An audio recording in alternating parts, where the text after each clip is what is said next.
Welcome to the Authentic Spiritual Journey, a weekly podcast featuring real and practical spiritual conversations from fresh perspectives here on the Experience of the Soul podcast channel. Today, episode 273, Breathe. And now your host, Reverend Cynthia Alice Anderson. Hello and welcome to the Authentic Spiritual Journey. My name is Cynthia Alice Anderson. I'm the host. I'm here today in 818 Studios with my producer. Good morning, everybody. This is Dave Croft, and welcome to another episode of the Authentic Spiritual Journey, episode 273. It is so good to be with you, I know. And we're always so glad to be some of the first voices you hear, maybe in the week. Always good to be with you. Yes. Well, one of my dear friends told me that she does a walk. She's just this incredible human being. And she says every Monday she goes for a walk and we join her on that walk. So I love knowing that. Friends, let us know where you are, what you're doing when you listen. We like imagining that and picturing that.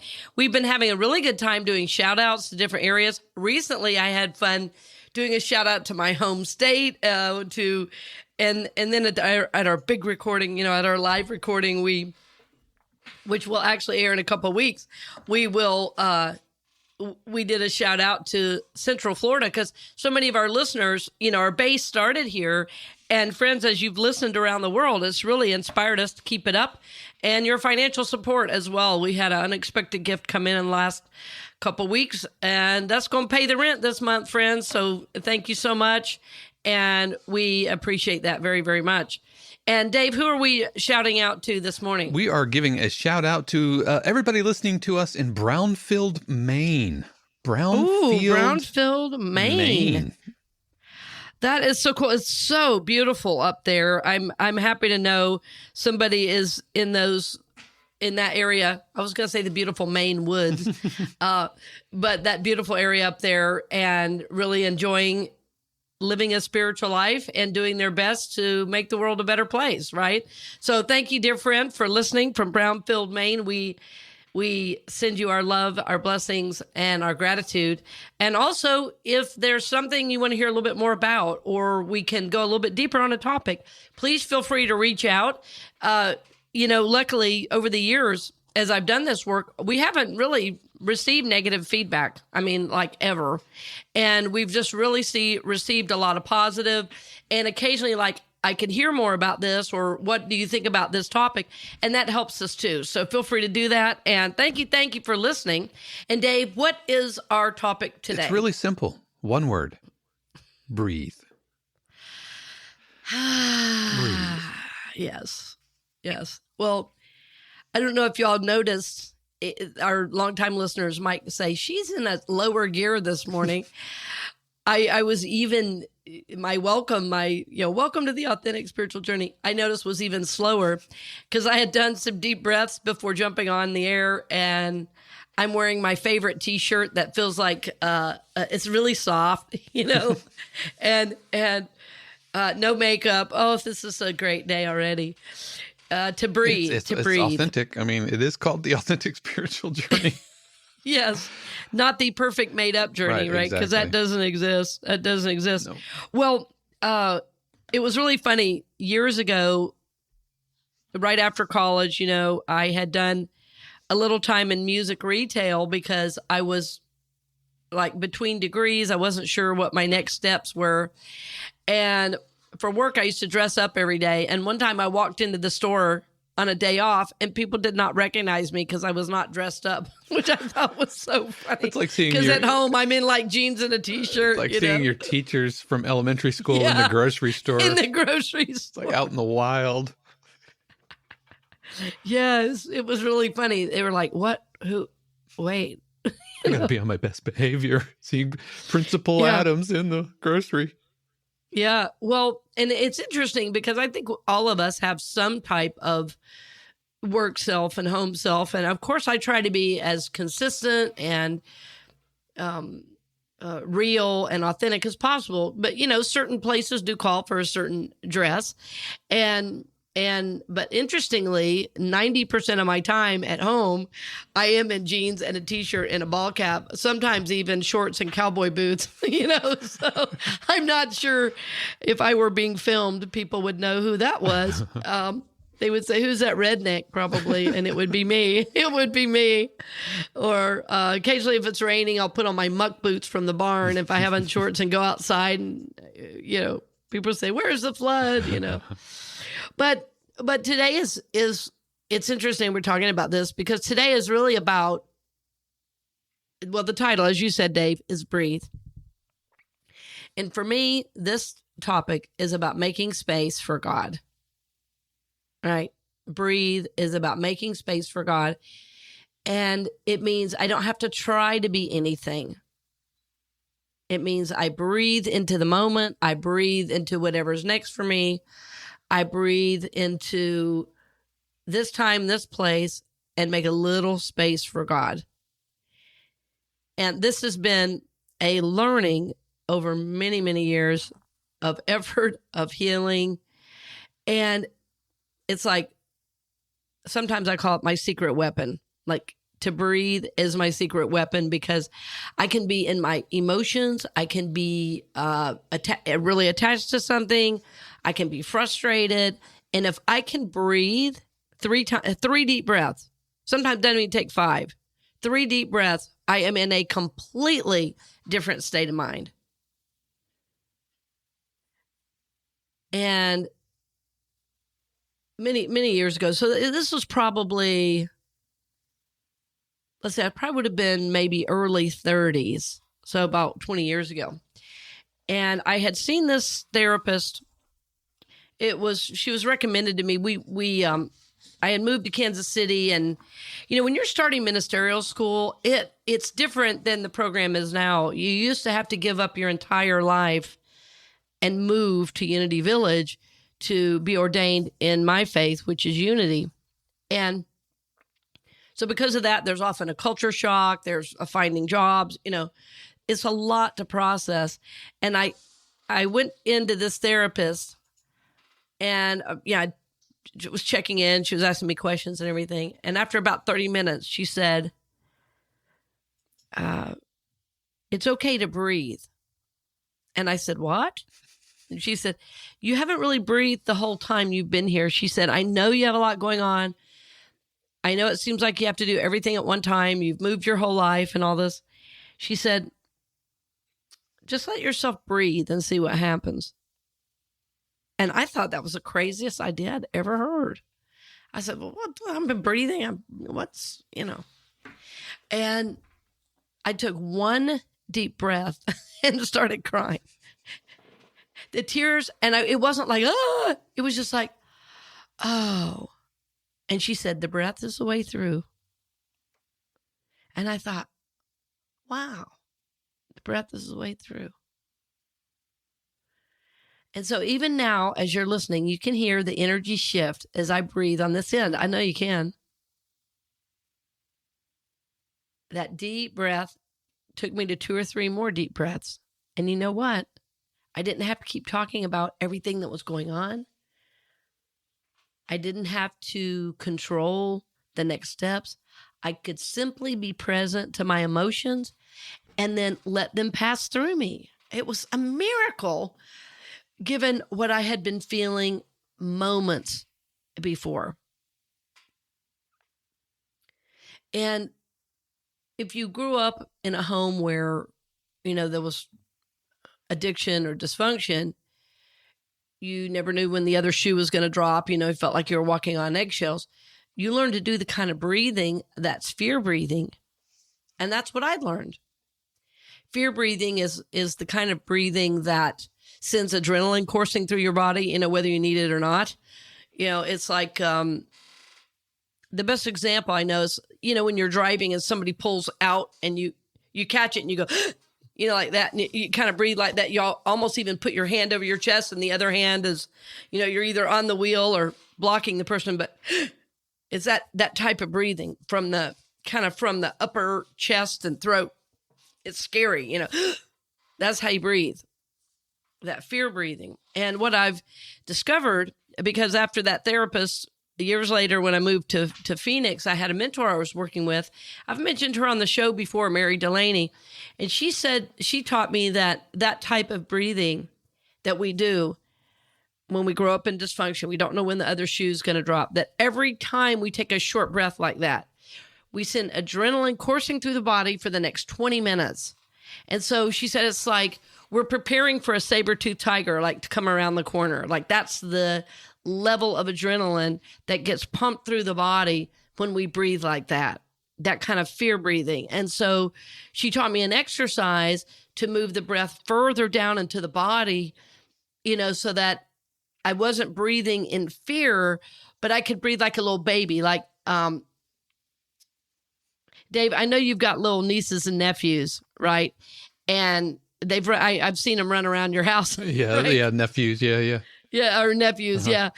And, when a kid is laying there breathing, you see their tummy moving up and down, not their shoulders and their chest. It's their tummy, right? Because they're feeling safe, they're feeling loved, they're feeling supported. And when they sleep, that's what you see. Their tummy just goes in, up and down. Well, believe it or not, as adults, this is how we're meant to breathe also. And so if I know probably some of you are sitting there right now already going, how am I breathing? I just started doing it. I'm not going to lie. Were you thinking about it? I was like, okay, am I breathing from the diaphragm or am I my chest? No, what's the proper way to do it? Seriously.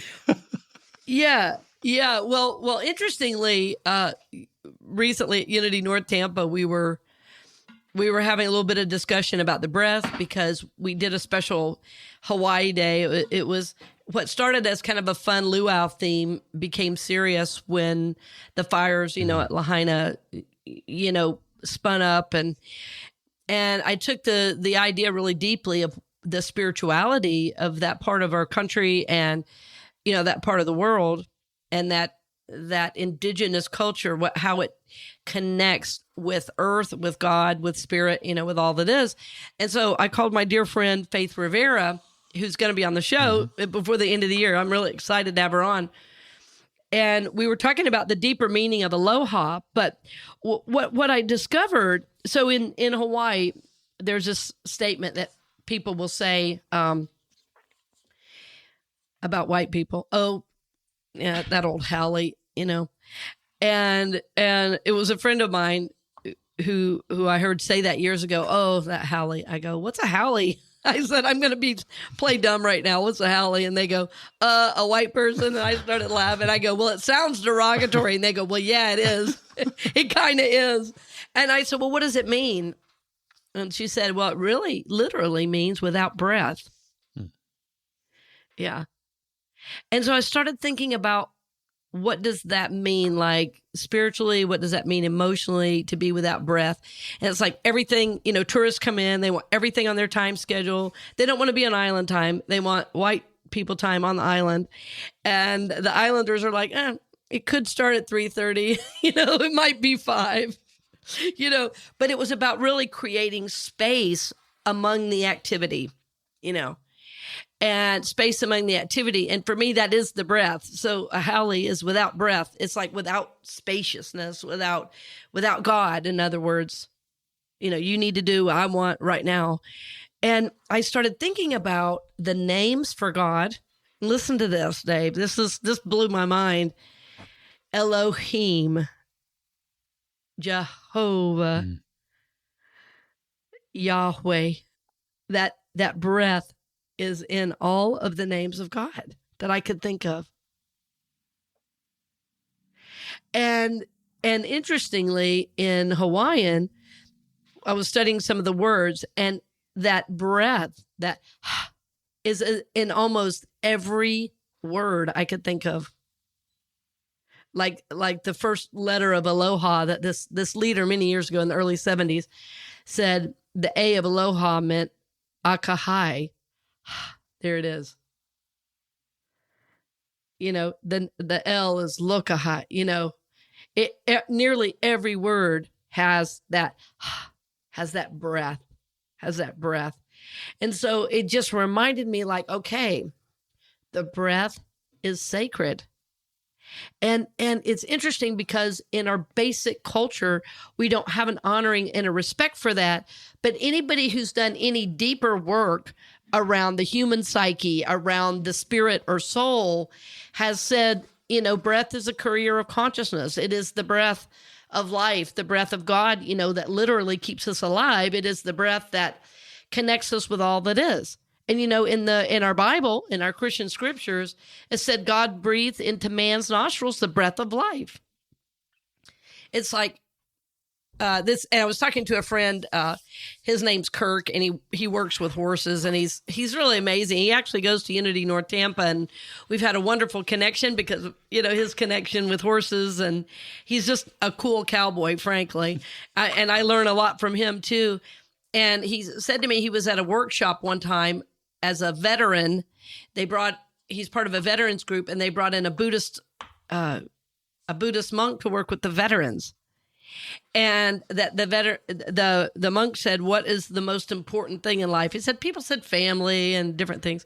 And then he had a veteran sit in front of him and put his hand over his mouth and said, "Now what's important?" And everybody said, "Breath, breath." And they could all, as veterans, laugh and also say, "Oh my goodness, without breath, we die." And so it would then just be logical. I mean, this is what I love about the spirit is it when you can kind of just drill down what I'm talking about. It's like, this is totally logical that if lack of breath is not good, more breath would be better, And so this idea that the breath, to breathe, to make space for God in the middle of your day, in the middle of a recording, in the middle of running your kid to school, or in the middle of a rough meeting, like if I can just breathe, more breath is always going to be good. Like I had somebody ask me one time, it's something like this statement. Well, if I do work like this, am I going to lose my edge? And I said, well, the answer is maybe. And have you ever considered that what you're calling your edge is a repellent and not an attractor of good into your life? It's like, oh, so your edge, like, do you want a hard edge? You can have a hard edge, but to breathe doesn't mean you're some passive, spiritual, I don't know. What's the word, Dave? It's like, I used to say this all the time. A spiritual ninny. I don't know. I said wimp. Yeah, right. A spiritual wimp that, if I start to breathe, I don't have any power, and I don't have, it's the opposite. It's authentic power rather than fabricated anger or energy. It's like you have so much more power when you are in control of your thoughts and your emotions. And that's what the breath does. Just think about, and I just had a dear, dear friend in the hospital. And, if your oxygen levels or blood oxygen levels are low, that's no good. Right. And nothing feels good. So just think about when you breathe, when there's more oxygen going to your brain, into your body. Wow. What that can do for you. So it's like, it's good physically, it's good emotionally, and it is certainly good spiritually, because you're not cutting off literally your source of life. So it's like, to try to just implement this, like adding this breath into my work, adding this breath into my day, or even adding this breath into my workouts. Like one of the things my coach, that's not really the right word in jiu-jitsu. He's my professor, I guess, because of the level he is. That's what they call him in jiu-jitsu, Professor Lawrence. The years they study, they have every right to that title, let me tell you. But one day I was in this really difficult position in my lesson, and he goes, "Now, Cynthia," he doesn't call me Cynthia Alice or OCA. He calls me Cynthia. "Now, Cynthia, don't forget to breathe." He said, "This is just another day at the office for you now." He goes, "What are you holding your breath for?" He goes, "Just breathe."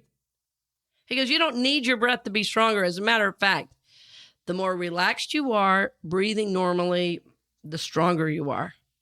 Interesting, right? He said, when you hold your breath, everything's constricted. So, friends, this is what I'm saying. I have received this message in virtually every teaching. I find myself, the breath is the way through. Breath is the curry of consciousness. That as we breathe, this breath of life comes in and calms everything down, right? So to breathe, these deeper breaths make space for God. And that literally the names of God have this breath in them, right? I love that. Elohim, Yahweh, Jehovah, that breath is there. So the practice I'm in really now, I've explained that I've been practicing this for a long time. So I want to back up a little bit and say, if this idea is new to you, believe it or not, when you start to try to breathe more into your tummy, or even it's really below your tummy, actually, people think of diaphragm. It's more like, think about breathing into your sexual organs. It's that low in the body that you want to start to feel the breath. But at the beginning, to just work with the tummy is really, really good. And what can sometimes help is in the morning, just doing a few deep breaths where you put one hand on your chest and you put the other hand kind of around your belly button. Sometimes it even helps to lie down. Sometimes some people tell me, oh no, I couldn't do it lying down. I had to stand up. So, try it out and see what works best for you. But I felt when I was breathing, I could relax better lying down. And when I could just, let go. And sometimes it took me 8 or 10 breaths to begin to start feeling it in my tummy. So don't try it once and say, oh, I'm doing it wrong, right? Because it's like you're teaching your body. It's like you're unlearning stress. You're unlearning this constricting idea into this idea of flow and spaciousness and spirit. And as you do that, I believe you're going to really feel a difference. But sometimes at the beginning, it is difficult. It's like your head has to switch gears a little bit. Your body even has to feel it in a different way. But what often happens when people start to be successful with this type of breathing, they'll start to yawn. I had one person told me, this is several years ago, I started doing that breathing and I fell asleep for 3 hours. It's like, well, that's a good thing. You must have needed it. And they were like, oh my God, you have no idea. It was like their body could just finally, release all that stress and all that tension. And that's the idea of the deeper breathing. But holding a hand, putting one hand over your chest, another hand over your belly, and just breathing is a beautiful practice to come back to yourself. To breathe and be at peace is the most empowering place I know to be. To be able to be present to one's own breath if you're faced with, like I say, a difficult situation or a busy day. I had this acupuncturist one time.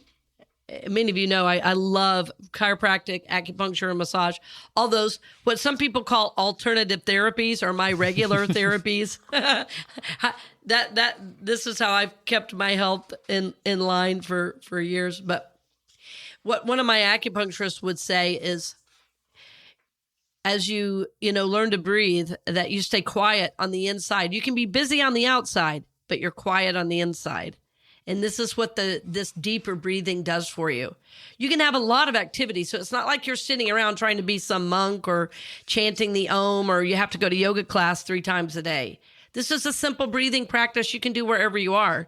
The only thing I would say is be careful driving, because one day I was doing super deep breathing as I was driving and I sailed right through a stop sign. So I wouldn't try super deep breathing as you drive.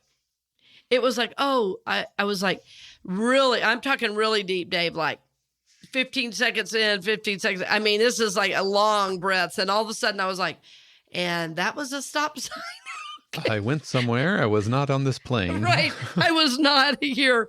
And it was back in some neighborhood. Like, it really was not dangerous where I was. But, excuse me, but it got my attention that in fact, this is not a good idea. But the idea of sitting, think about like if you're at work or you're at a family event and there's all this energy all around you. What if you could just breathe in that moment? It's so freeing. It's so freeing. Sometimes you might have to, like if you're saying to me, well, God, I can never do that with my family. Excuse yourself, go to the restroom, go outside for a walk, come back, breathe there. Take that breath and then come back and then see if you can continue that energy of that connecting. Because when you breathe deeply, it's not like I'm saying just connect with yourself. Deep breathing is connection with God.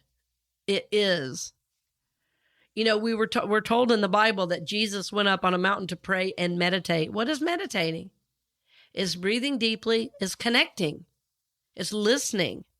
So this is what you're able to do on a deeper level when you can breathe. Yeah. Although it was really funny.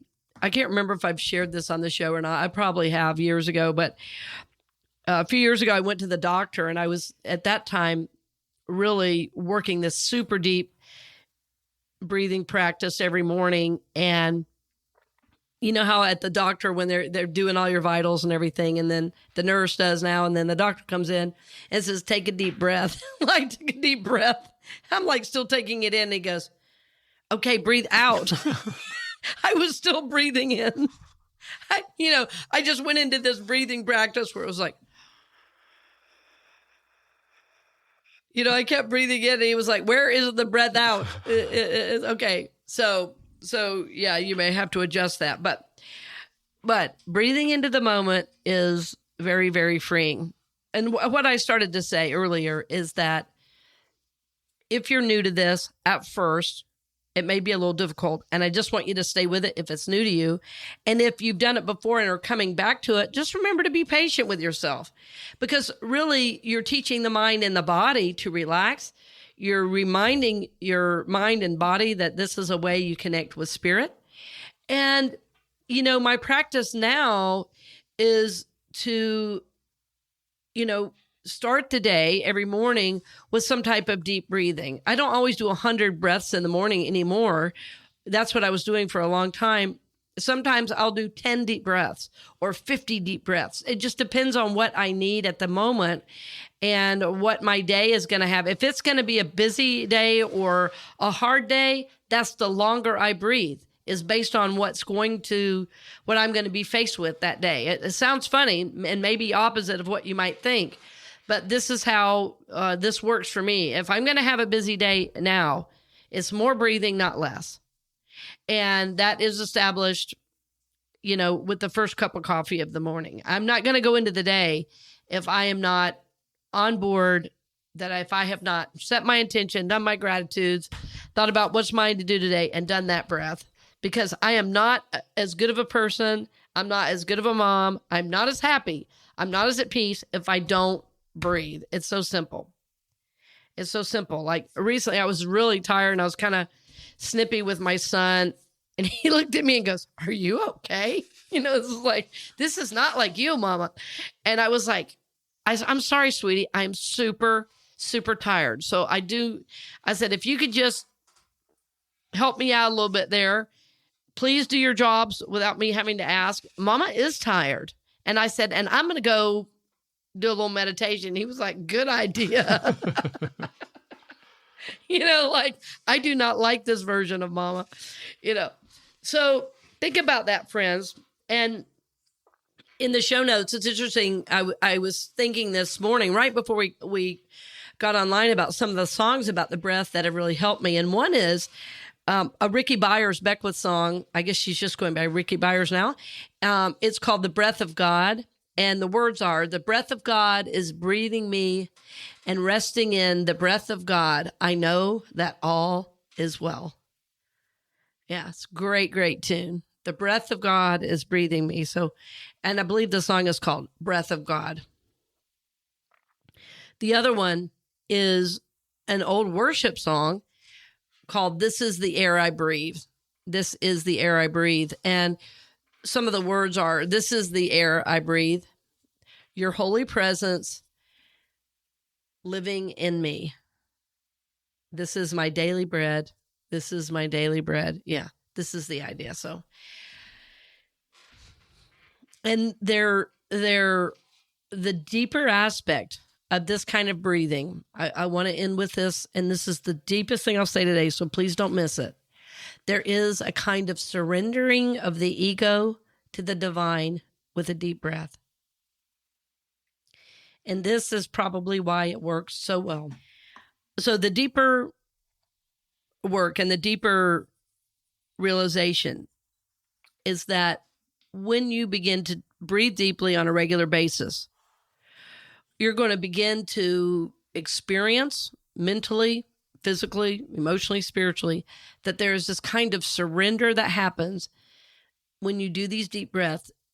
And the surrender is surrendering the personality and the ego self to spirit, to the Spirit of God that lives within you.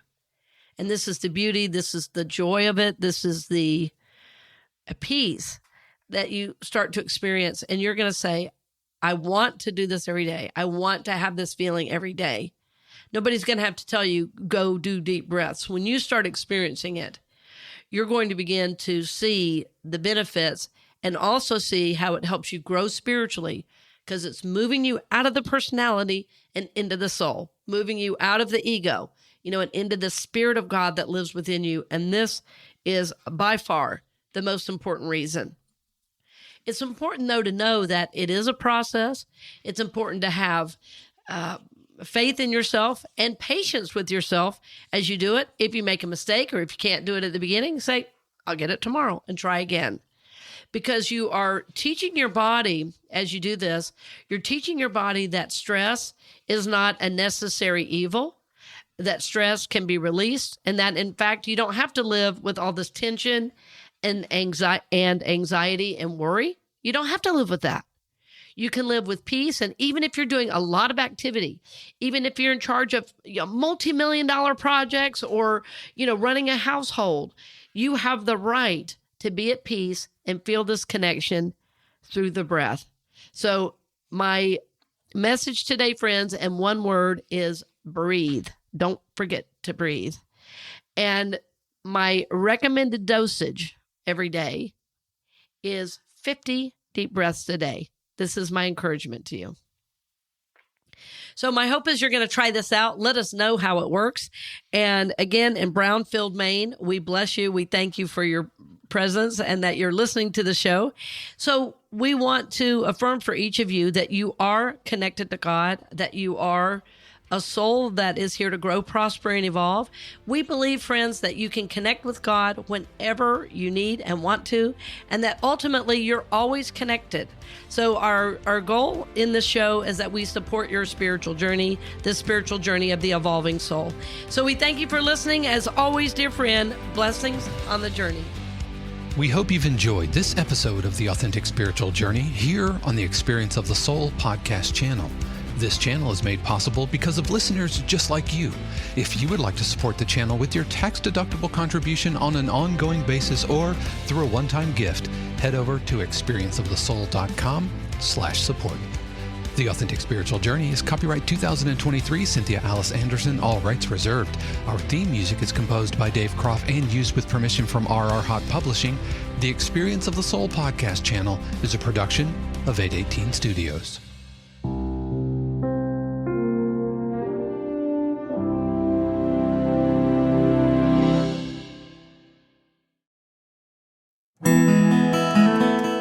Hey friends, Sean here, your Experience of the Soul producer. I want to take a moment to tell you about something truly exciting. The Soulworks online community, created by your host, Cynthia Alice Anderson, and available on the Mighty Networks app. If you're looking for a place where you can explore your spiritual path, connect with others, and grow in a meaningful way, then this is for you. Soulworks is so much more than an online community. It's a safe, inclusive space for spiritual exploration. self-discovery, and personal transformation. Inside the community, you'll find everything from uplifting spiritual studies to soul-centered growth practices, meditations, affirmations, and so much more. It's a space where you'll always be supported and never judged. The best part, membership is free. You'll have access to powerful resources, inspiring content, and a supportive group of like-minded people who are all on their own unique spiritual journeys. And if you're ready to dive deeper, there are premium options available to enhance your experience with a live Monday night talk series and extended, deeper meditations. If you're seeking a place to connect, grow, and nurture your soul, we would love to have you join us in the Soulworks community and see where this journey can take you. Visit my.soulworkscommunity.com today.